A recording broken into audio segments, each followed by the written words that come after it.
Les gars, je suis au bord du terrain pour le match d'Al Nasser. Zach Nani est complètement en feu. Le mec, il vit un moment complètement fou. Ce week-end, il était en Arabie Saoudite, au cœur de la Saudi Pro League, pour couvrir Al Nasser contre Al Fayha, directement depuis le stade, à quelques mètres de Ronaldo.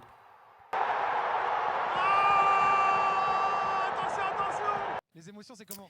Il a commenté les matchs, il a rencontré des joueurs et il a même interviewé en zone mix Yacine Benzia et Coman en après-match.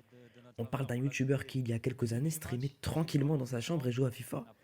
Aujourd'hui, il se retrouve sur le terrain, micro à la main, à côté des pros, dans un stade plein à craquer, à commenter les buts de Ronaldo, les actions décisives, le foot qu'il aime. 3 points, mais ouais, il y a beaucoup de choses à améliorer, mais le plus important, c'est de repartir avec la victoire. Est-ce que t'as... C'est vraiment une ascension de dingue. Zach Nani, c'est plus qu'un créateur de contenu maintenant. C'est un média à lui tout seul.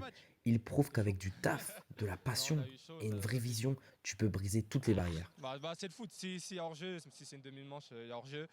Il a eu le droit à un match assez controversé avec un but à la dernière minute inscrit par Ronaldo sur un penalty plus que contestable. Avec des joueurs notamment comme Mahrez qui ont ironisé de ce penalty.